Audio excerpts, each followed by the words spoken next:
န်းတစ်ခုတည်းကနေအစာရှာနေတဲ့ရှင်လေးကိုအကောင်တစ်ခုကဖမ်းဆီးစားတောက်နေတဲ့အတန်ကြောင့်ချင်းမှုတို့လည်းအမြန်သွားကြည့်လိုက်ပေမဲ့ဘာကောင်းမှရှိမနေပဲထူးဆန်းနေခဲ့ပါတယ်။ထို့နောက်နိုင်ငံမှာစိုက်ထားတဲ့တန်ကြုံတစ်ခုကနေသွေးတစ်ဆက်ကျလာပြီးရောက်လာတာကသူတို့နှစ်ယောက်တည်းဖြစ်ပေမဲ့နိုင်ငံမှာတော့အရေးသုံးခုပေါ်နေတာကြောင့်ဘသူလဲလို့တွေးလိုက်ချိန်မှာပဲနှဆိုးမျက်လုံးကြီးပေါ်လာခဲ့ပါတယ်။မြောက်ဝန်ကြီးလည်းသူ့ရဲ့ဟိတ်ဟန်နဲ့အော်ဟစ်6လမ်းမို့ပြင်လိုက်ပေမဲ့တစ်ဖက်ကကြောက်မသွားပဲသူ့ထက်ပိုကြီးတဲ့ဟိတ်ဟန်တစ်ခုပြသလိုက်တာကြောင့်ချင်းမှုတို့လည်းအမြန်ထွက်ပြေးဖို့ပြင်လိုက်ကြပါတယ်။ဒါပေမဲ့ထွက်ပေါက်အားလုံးကပိတ်သွားပြီးအခန်းတစ်ခုလုံးအမောင်ဖုံးကတန်ကြုံတွေကနေသွေးတွေအစမပြတ်စီးကျလာပြီးနှဆိုးတန်တွေစတင်ရွတ်ဆိုလိုက်ပါတယ်။ချင်းမှုလည်းနှဆိုးတန်တွေကိုပြန်လဲရွတ်ဆိုရင်ခုခံကတကားရဲ့ချိတ်စည်းကိုချိုးဖျက်လိုက်ပြီးအလင်းမြန်မဲ့အပြင်ကိုပြေးထွက်လာလိုက်ပါတယ်။မူကျိုးလက်ဝါးရှစ်ကွက်ကိုကျွမ်းကျင်စွာသုံးနိုင်သည့်တိုင်အောင်နှဆိုးတန်တွေရွတ်တာကအစွမ်းအားအလွန်ကုန်ဆုံးလာကြောင်းချင်းမှုလည်းမြေပေါ်မှာလဲကျနေပြီးမော်ဘန်ရွက်နဲ့နေခဲ့ပါတယ်။ထိုအချိန်မှာပဲအခန်းထဲကနှဆိုးကောင်ကချင်းမှုကိုနှဆိုးတန်တွေရွတ်နိုင်တယ်ဆိုတော့ငါတို့မျိုးနွယ်တွေကပဲလို့ပြောလိုက်ပြီးမင်းခုနကရွတ်လိုက်တာဟာနှဆိုးနှလုံးသားမော်တန်တွေရဲ့ပထမအဆင့်လို့ဆိုလိုက်ပါတယ်။ဒါပေမဲ့သူနားမလဲတာကနှဆိုးမျိုးနွယ်ကဖြစ်ပြီးဘာလို့စွမ်းအားနည်းနေရတာလဲလို့မေးလိုက်ရာချင်းမှုလည်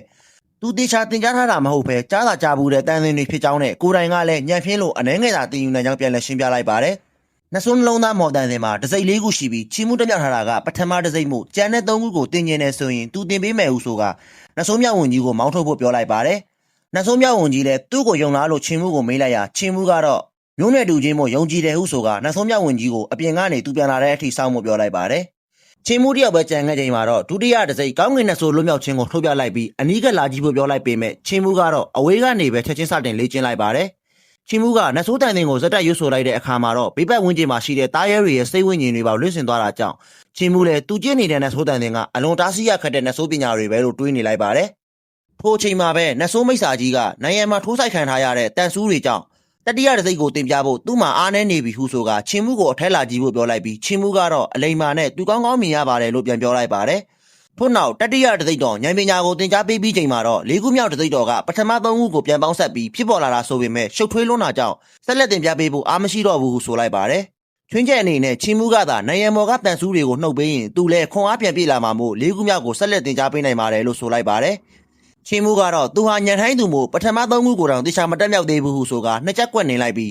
းနှဆိုးလဲချင်းမှုကညံကောင်းပါတယ်ပထမတစိမ့်နဲ့ဒုတိယတစိမ့်တွေကိုအလုံးစုံတက်ရောက်သွားပြီးုံသာမကတတိယတစိမ့်ကိုလည်း80%လောက်တက်နေပြီဟုဆိုကချီးကျူးလိုက်ပြီးအရင်တွေနှုတ်ပေးဖို့သာတွင်တွင်ပြောနေလိုက်ပါတယ်ဒါပေမဲ့ချင်းမှုကတော့လှောင်ပြုံးလိုက်တာကြောင့်ချင်းမှုရဲ့မျက်နှာအမူအရာကိုမြင်သွားတဲ့နှဆိုးကောင်လည်းဒေါသထွက်သွားပြီးသူ့ကိုယ်တောင်လှည့်သားရဲတယ်ပေါ့စေတနာကိုနားမလည်ဘူးလို့ပြောလိုက်ရအပြင်ကနှဆိုးမြောက်ဝန်ကြီးလည်းဟာတိုက်ရဲမောနေပြီးချင်းမှုကတော့နိုင်ငံမှာစိုက်ထားတဲ့တန်ဆူးဂျုံတွေဟာအဖွားစီရဲ့အပ်တွေနဲ့တူပြီးဒါဟာနှဆိုးမြောက်ဝန်ကြီးရဲ့စိတ်ဝိညာဉ်ချီစွမ်းရင်အရိတ်ခန္ဓာ9ပါးကိုထိန်းချုပ်ထားတာဖြစ်လို့ချုပ်ပေးလိုက်တာနဲ့ပထမဆုံးအစားခံရမယ့်လူကသူကိုယ်တိုင်ဖြစ်သွားမှာပေါ့လို့ပြောလိုက်ပါတယ်။နှဆိုးမိတ်ဆာလည်းချင်းမှုကိုအတင်းကျပ်ဖမ်းဆီးဖို့ပြင်လိုက်ပြီးထိုအချိန်မှာပဲအဆောင်ရှောက်ကြောက်ရွံ့ထုတွေကနှိုးထလာတာကြောင့်နိုင်ငံထဲကိုပြန်ဝင်ပြေးသွားခဲ့ရပါတယ်။ချင်းမှုလည်းနိုင်ငံကြီးကိုကြည့်ကသူဟာငယ်စဉ်ကတည်းကအဖိုးဖွားတွေရဲ့ဂျင်းထဲတာကိုတပြူကြီးခံလာရပြီးမို့နောက်ထပ်ဘသူကမှသူ့ကိုဂျင်းထဲလို့ရတော့မှာမဟုတ်ဘူးလို့ဆိုလိုက်ပြီးလက်ထွက်ဖို့ပြင်လိုက်ချိန်မှာပဲနှဆိုးမိတ်ဆာလည်းမင်းကိုမင်းလူသားစစ်တယောက်ထင်နေတာလားလို့မေးလိုက်ပြီးသူတို့ကမျိုးနွယ်တူတွေဆိုတာဘယ်တော့မှမမေးနဲ့လို့ပြောလိုက်ပါတယ်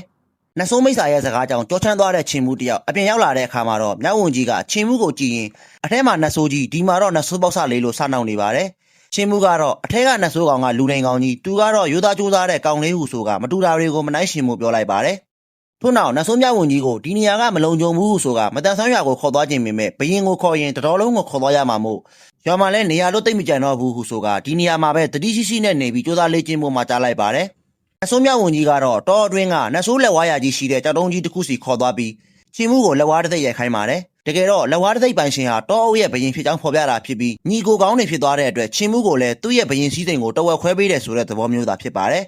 ထိုချိန်မှာပဲကောင်းကင်ရံကနေစက်ကူငှက်စီးနှင်းလာတဲ့လူတစုဟာမတန်ဆန်းရွာကိုဥတီသွားပြီ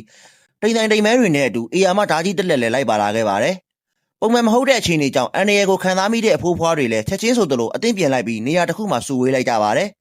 ထို့နောက်ရောက်လာတဲ့အဖွဲ့တွေကအကြီးအကဲဖြစ်သူကဒီရွာမှာရှိတဲ့အဖွားစစ်ဆိုသူကအလွန်ကြော်ကြားတဲ့အချုပ်တဲ့တယောက်ဖြစ်တာကြောင့်ဝစ်စုံကိုကူလောက်အပရစီလို့ဆိုလိုက်ရရွာလူကြီးလည်းဘလို့ပုံစံအနေထားနဲ့လိုချင်လဲလို့ပြန်မေးလိုက်ပါတယ်ရွာထဲမှာရှိတဲ့အဖိုးဖွား9ယောက်ရဲ့ကိုနေဟန်ထားအတိုင်းချုပ်ပေးပါလို့ပြောလိုက်ပြီးအဖိုးမဆိုသူဟာလည်းအခေါင်းလောက်တာအရန်တော်တယ်လို့ကြားဘူးတယ်ဟုဆိုကခေါင်းကိုလုံးကိုလည်းရွာထဲကလူတွေရဲ့အရက်မြင့်တိုင်းလုပ်ဝေးပါလို့ခနဲ့တက်ပြောလိုက်ပါတယ်ထိုချိန်မှာပဲချင်းမူလေးလည်းအဖိုးဖွားတွေကိုစိတ်ပူလို့ပါဟုဆိုကရွာကိုပြန်ရောက်လာတာကိုမြင်တဲ့လီကျန်းကိုင်းကအကြီးအကဲကနောက်တစ်ယောက်ရှိသေးတာပဲဟုဆိုက10ဦးလုပ်ပေးဖို့ပြန်ပြင်ပြောလိုက်ပါတယ်ထို့နောက်နဗီမပါလာတဲ့တပည့်ကြီးကိုဆေးရံငွေပေးခိုင်းလိုက်ပြီးဆေးရံငွေကလူသေးတဲ့အခါအသုံးပြုရတဲ့စက်ကူရွက်တွေသာဖြစ်နေတာကြောင့် ဒေါသထွက်နေတဲ့အဖိုးချွဲကြီးလည်းပြည်တီးကျင်စိတ်တွေသာဖြစ်နေခဲ့ပါတယ်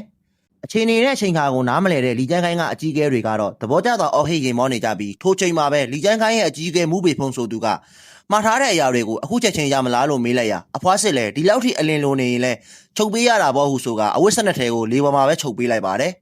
အဖိုးကြီးမှလည်းဖောက်တဲ့ကြီးတွေကိုအခေါင်းနှလုံးအပိုပေးတယ်ဟုဆိုကအခေါင်းဆက်နှလုံးပြချပေးလိုက်ပြီးတစ်ဖက်ကရောက်လာတဲ့သူတွေဟာလည်း12ယောက်ဖြစ်နေတာကြောင့်လီကျန်းကိုင်းသားတွေလည်းကိုစကားနဲ့ကိုပြန်ခံနေရပြီးကြိတ်မနိုင်ခဲမရဖြစ်နေကြပါတယ်ချင်းမှုကတော့ဘာမှမသိသလိုဟန်ဆောင်ရင်တစ်ဖက်ကလာတဲ့လူအုပ်ကိုတယောက်ချင်းလိုက်ရင်နေပြီးလိုအပ်နေတဲ့နှစ်ခုစီပို့ပေးလိုက်တာကြောင့်အဖိုးဖွားတွေကအရန်သဘောကောင်းတာပဲလို့ပြောလိုက်ပါတယ်စီးစရာဖိုးကတော့အဖိုးကြီးရဲ့လေတံဟာကျန်းတန်ဘက်ကလာတဲ့လေတံနဲ့တူတာကြောင့်လီကျန်းကိုင်းကောင်းဆောင်မှုပေဖုံများလားလို့မေးလိုက်ပြီးမှုပေဖုံဆိုသူဟာစီးနေတဲ့မြေရီကိုတောင်လက်တစ်ဖက်နဲ့ဟန်တားနိုင်တဲ့အစွမ်းရှိကြောင်ကြားဘူးတယ်လို့အဖိုးချွဲကြီးကလည်းထောက်ခံလိုက်ပါတယ်ကြီးကဲမှုပေဖုံလဲလီကျန်းကိုင်းကအကြီးကဲ9ဦးနဲ့တပည့်9ယောက်ဟာလေ့ကျင့်မှုတာရှိကိုသွားခဲ့ကြပေမဲ့ပြန်မလာတော့တာကြောင့်လိုက်လာတာဖြစ်ကြောင်းပြောလိုက်ရာချင်းမှုလဲသူတို့မြေးဖွားကိုတတ်ရှင်တဲ့ခိုးမအေးဘေးတွေကိုပြောနေတာလားလို့ပြန်မေးလိုက်ပြီးအဖိုးချွဲကြီးကတော့တာရှိဆိုတာအန်ရရီနဲ့ပြည့်နေနေတဲ့နာမည်ဖြစ်တာကြောင့်အရန်စိတ်မပူနဲ့သေနေလောက်ပြီလို့ပြောလိုက်ပါတယ်ကြီးကဲမှုပေဖုံးလဲအဖိုးချွဲကြီးရဲ့စကားကိုထောက်ခံလိုက်ပြီးတာရွှီဟာအန်ရရီရောလူဆိုးတွေရောအများကြီးရှိတယ်ဟုဆိုကသူ့ညီတွေကိုတတ်သွားတဲ့သူကနဆိုးကိုင်းသားတစ်ယောက်ဖြစ်ပြီးအချီမီနေကိုလည်းတွေ့ရတာကြောင့်တတ်သွားသူဟာအဖွားစစ်ပဲလို့ပြောလိုက်ပါတယ်ဂိုင်းတဲ့ဘဲတွေကိုတတ်တဲ့သူကတော့တစ်သားတုံးနဲ့အယိုးတွေကိုကျိုးအောင်ရိုက်ပြီးမှတတ်တာမို့ကျင့်ကြံဆဲလူငယ်တစ်ယောက်ဖြစ်နိုင်ပြီးတရခံကချင်းမှုပဲလို့ပြောလိုက်ပါတယ်တစ်ဖက်မှာလည်းဝူဝါဝါနဲ့တယောက်တည်းချိန်ဆဲနေတဲ့အဖိုးရာဘာကိုမင်းဆဲနေလဲသူတို့ကနားလည်မှာမဟုတ်ဘူးဟုဆိုကအဖိုးနာကန်ကတားလိုက်ပါတယ်ရွာလူကြီးဖိုးဖိုးလည်းလက်စားချီဖို့လာတာဆိုတော့ရန်ခိုင်နိုင်ငံကတရားစီရင်ရေးနီးလန်းနဲ့လားတိုင်းလောကစီကန်းနဲ့လားလို့မေးလိုက်ရာအဖိုးကြီးမှုပေဖုံးကတိုင်းလောကစီကန်းကိုလိုက်နာတာပေါ့ဟုဆိုကသူနဘေးကဝိညာဉ်တရေသားအဆင့်တပည့်ကိုခေါ်လိုက်ပြီးချင်းမှုနဲ့ဓာဆိုင်ရည်ချင်းရှင်ကြိုင်ဖို့ပြောလိုက်ပါတယ်တားတဲ့အဖိုးကြီးထူးကူကစားလို့ကြံအဖိုးဖွားတွေဟာလီကျန်းကိုင်းသားအကုန်လုံးကိုအမဲဖြတ်ပေးခြင်းနေကြတာကြောင့်ရွာလူကြီးဖိုးဖိုးကတားလိုက်ပြီးတိုင်းလောကစီမင်းကိုလိုက်နာကြတာပေါ့ဟုဆိုကချင်းမှုကိုထွက်တိုက်ဖို့ပြောလိုက်ပါတယ်တိုင်းလောကစီမင်းအရာဆိုတော့တစ်ဖက်နဲ့တစ်ဖက်အကြီးကဲတွေဟာဝင်ရောက်ကူညီခွင့်မရှိဘဲရေကုန်ရေကန်းတိုက်ခိုက်ရမှာပဲဖြစ်ပါတယ်ထို့နောက်ဝတ်သက်သားနှချောင်းကိုတချွင်ချွင်ပို့ရင်တိုက်ဖို့အသင့်ဖြစ်နေတဲ့ချင်းမှုကိုရွာလူကြီးလည်းအောက်ဘက်မှာအခေါင်းနဲ့ဝတ်စုံအသင့်ရှိနေပြီးတစ်ဖက်ကိုမြင်မြုပ်ချင်လားကိုယ်တိုင်မြင်မြုပ်ခံမလားဆုံးဖြတ်ဟုပြောလိုက်ရင်အပိုင်း30ပြီးဆုံးသွားခဲ့ပါတယ်